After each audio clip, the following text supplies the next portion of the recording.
බුදුරජාණන් වහන්සේ කියන්නේ කවුද? බුදුරජාණන් වහන්සේ පිළිබඳව දේශනා කරලා තියෙන ලස්සන සූත්‍රයක් තමයි සූත්‍ර පිටකයේ මජ්ක්‍ධිම නිකායේ මූල පණ්ණාසකයේ ඕපම්ම වර්ගය ඇතුළත් වෙලා තියෙන චූලහත්ති පදෝපම සූත්‍රය. චූලහත්ති පදෝපම සූත්‍රය පොඩි ඇත්තඩිය උපමාවට අරගෙන දේශනා කරපු සූත්‍රයක්. මේ සූත්‍රය පුරාවටම බුදුරජාණන් වහන්සේ පිළිබඳව උන්වහන්සේ ගැන පුද්ගලයෝ දෙන්නෙක් අතර ඇතිවෙච්ච කතා බහක් තමයි ඉස්සෙල්ලාම අපිට දකින්න ලැබෙන්නේ. මේ සූත්‍රයෙන් අපි බලමු බුදුහාමුදුරුවෝ ගැන ඒ කාලේ හිටපු අය කල්පනා කළේ කොහොමද? ඇත්තටම බුදුහාමුදුරුවෝ කියන්නේ කවුද කියලා. චූලහත්ති පදෝපම සූත්‍රයේ මුල් කොටසේ සඳහන් වෙන්නේ ජානුස්සෝනි කියන පුද්ගලයා පිලෝතික කියන පුද්ගලයාත් අතර ඇති වෙච්ච කතා බහක්. ජානුස්සෝනි සහ පිලෝතික එහෙම නැත්නම් වච්චායන කියන මේ දෙන්න යාළුවෝ දෙන්නෙක්. ජානුස්සෝනි දවසක් තමන්ගේ අශ්ව රථයේ නැගලා ගමනක් යනකොට පිලෝතිකව දැක්කා. පිලෝතිකගෙන් ඇහුවා ඔබ කොහෙද මේ යන්නේ? ඒ වෙලාවේ පිලෝතික එහෙම නැත්නම් වච්චායන උත්තර දෙනවා මම ශ්‍රමණ බවත් ගෞතමයන් වහන්සේ මුණ ගැහෙන්න ගිහිල්ලා එන ගම. මේක ඇහුවට පස්සේ ජානුස්සෝනි මෙයාගෙන් අහනවා පිලෝතිකගෙන් අහනවා බුදුරජාණන් වහන්සේ ඒ තරම්ම නුවණ තියෙන මහා පඬිතේද්ද කියලා අහනවා. ඒකට පිලෝතික දෙන උත්තරය තමයි ඒ බුදුරජාණන් වහන්සේගේ තියෙන මහා ප්‍රඥාව ගැන කතා කරන්න මම කවුද? මට ඒක කතා කරන්න පුළුවන් කමක් නැහැ. උන්වහන්සේ ගැන කතා කරනවා නම් ඒ වගේම නුවණ තියෙන කෙනෙක් වෙන්න ඕන නැත්නම් ඊට සමාන කෙනෙක්වත් වෙන්න ඕන කියලා. ඉතින් මේක ආගෙන හිටියට පස්සේ ජානුස්සෝනි පිලෝතිකයෙන් අහනවා ඔබ මොන වගේ කාරණා හින්දාද ওই බුදුරජාණන් වහන්සේට ඔච්චර ගෞරව කරන්නේ ওই විදිහට සඳහන් කරන්නේ කියලා. ඉතින් ඒ වෙලාවේ පිලෝතික ලබලා දෙන උත්තරේ තමයි මම බුදුරජාණන් වහන්සේගේ ගුණයන් 4ක් දැනගත්තා.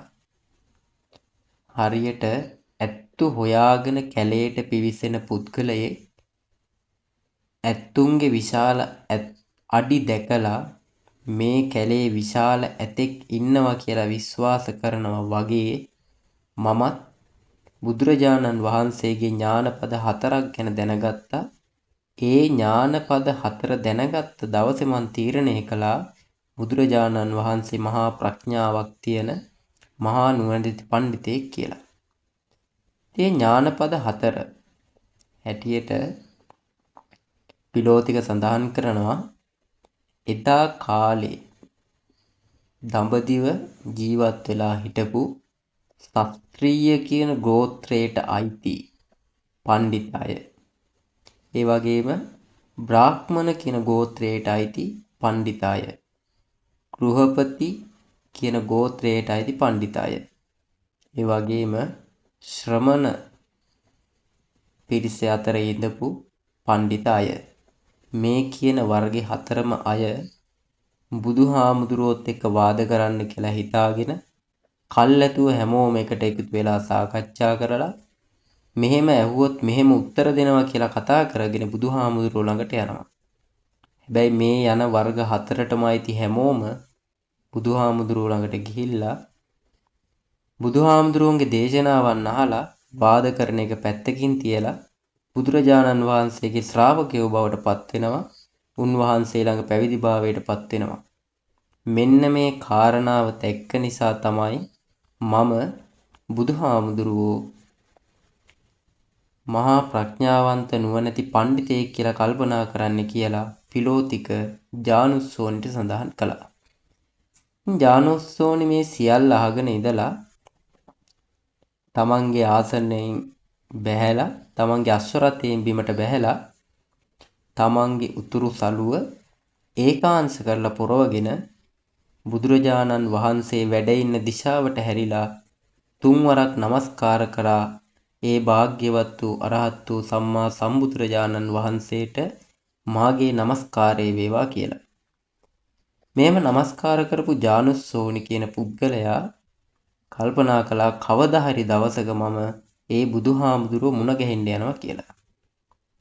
ඉතින් මෙහෙම ටික දවසකට පස්සේ ජානුස්සෝනි කියන බමුණා මේ පුද්ගලයා බුදුරජාණන් වහන්සේ හොයාගෙන උන්වහන්සේ වැඩ ඉන්න තැනට ගියා.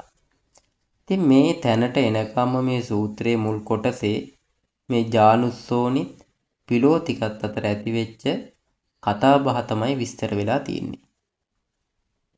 ජානුස්සෝනි බුදුරජාණන් වහන්සේ ළඟට පැමිණියාට පස්සේ මේ සිදුවෙච්ච කතාව සම්පූර්ණයෙන්ම ජානුස්සෝනි බුදුරජාණන් වහන්සේට ප්‍රකාශ කළා.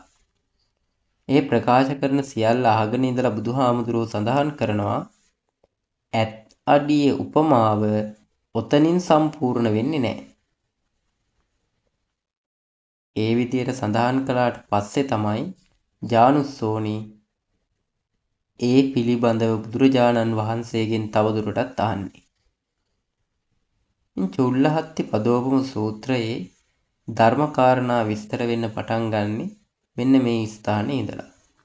ඉතින් බුදුරජාණන් වහන්සේ ජානුස්සෝනි කියන බමුණට ඇත්තඩියේ උපමාවේ ඇත්ත අර්ථය මෙතනින් එහාට පැහැදිලි කරලා දෙනවා. මෙතන බුදුරජාණන් වහන්සේ සඳහන් කරනවා ඇත්තු හොයාගෙන වනයේ ගමන් කරන මිනිස්සෙක් ඇත්තු ගැන දන්න ඇස් ශිල්පය ඉගෙන ගත්ත කෙනෙක් ඇත්තු හොයාගෙන කැලේට යනවා. එහෙම යනකොට එයාට ඇත්තුන්ගේ අඩි සලකුණු හම්බ වෙනවා.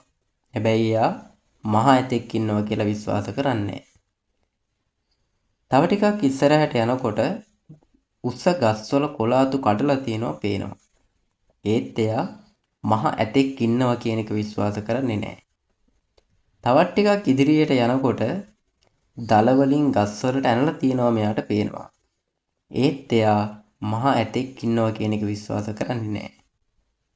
ඉතින් මේ සලකුණු තුනම දැකලත් මහ ඇතෙක් ඉන්නවා කියලා තීරණය කරන්නේ නැති වෙන්න හේතුව තමයි විවිධ වර්ගයේ ඇත්තු එහෙම නැත්නම් ඇතුන් නොවන අලි වගේ සත්තු මේ වනාන්තරය ඇතුලේ ඉන්නවා. ඒ වගේම ඇතින්නියෝ මේ වනාන්තරය ඇතුලේ ඉන්නවා. ඒ ගැන දන්න ඇත්තු හොයන මිනිස්සයා අර සලකුණු දැක්කා කියලා මහ ඇතෙක් ගැන කල්පනා කරන්නේ නැහැ. හැබැයි මෙහෙම ඉදිරියට යනකොට මේ සියල්ල පහු කරගෙන ඉස්සරහට යන ඇත්තු හොයන මිනිස්සයාට කැලෑවේ මැදට යනකොට නිස්කලංක තැනකට වෙලා ඉන්න මහ ඇතෙක් දකින්න ලැබෙනවා. ඉතින් බුදුහාමුදුරුවෝ සඳහන් කරනවා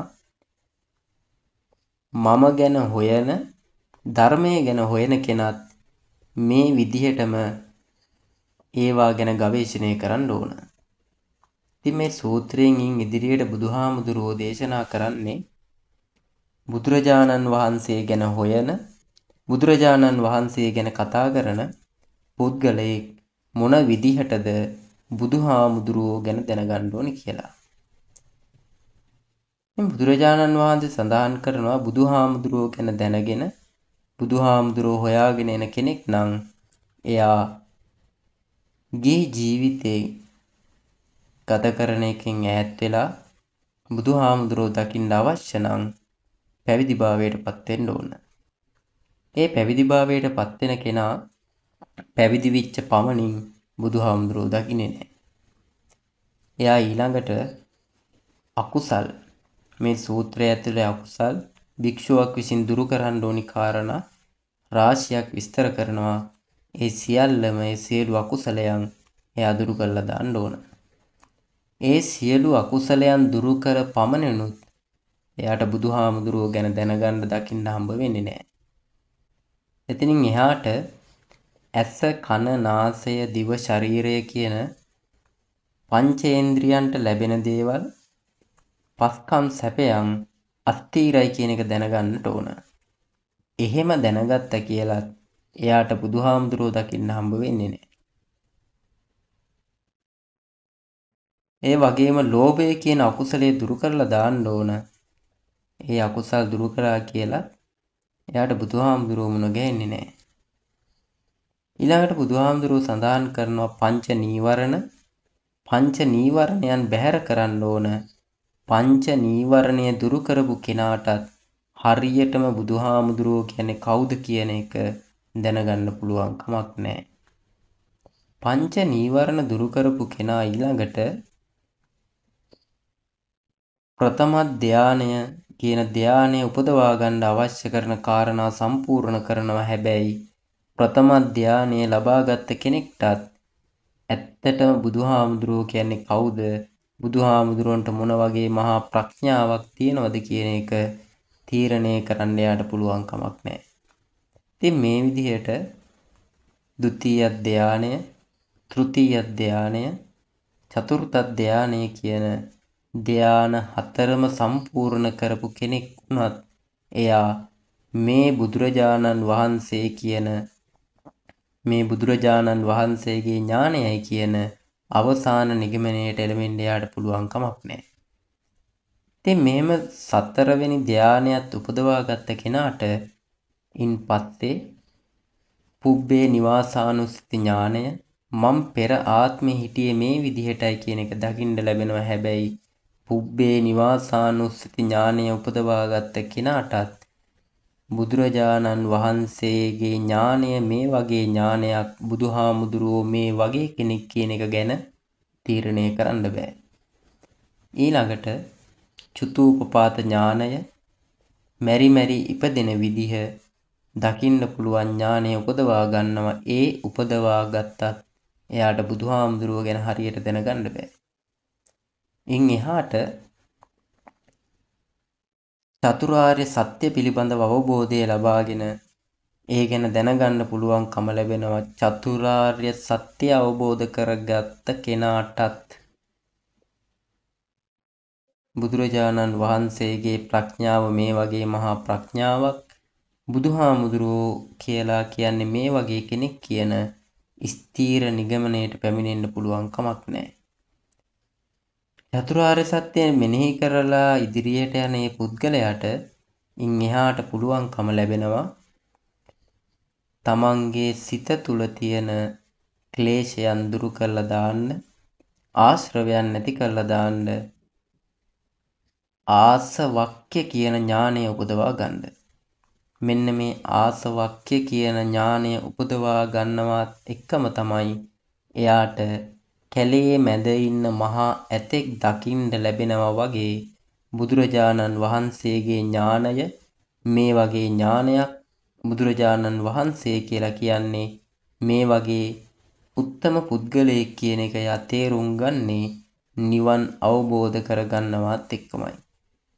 ඉතින් මේ චුල්ලහත්ති පදෝපම සූත්‍රය තුල අපිට පෙන්නනවා බුදුරජාණන් වහන්සේ පිළිබඳව අපි විවිධ මතිමතාන්තර මොන විදිහට දැරුවත් උන්වහන්සේ දේශනා කරපු ධර්මය අනුගමනය කරලා අවබෝධ කරගන්නකම් බුදුහාමුදුරුවෝ ගැනවත් උන්වහන්සේගේ මහා ප්‍රඥාව ගැනවත් තේරුම් ගන්න හරියට දැනගන්න අපි කාටවත් පුළුවන් කමක් නැහැ.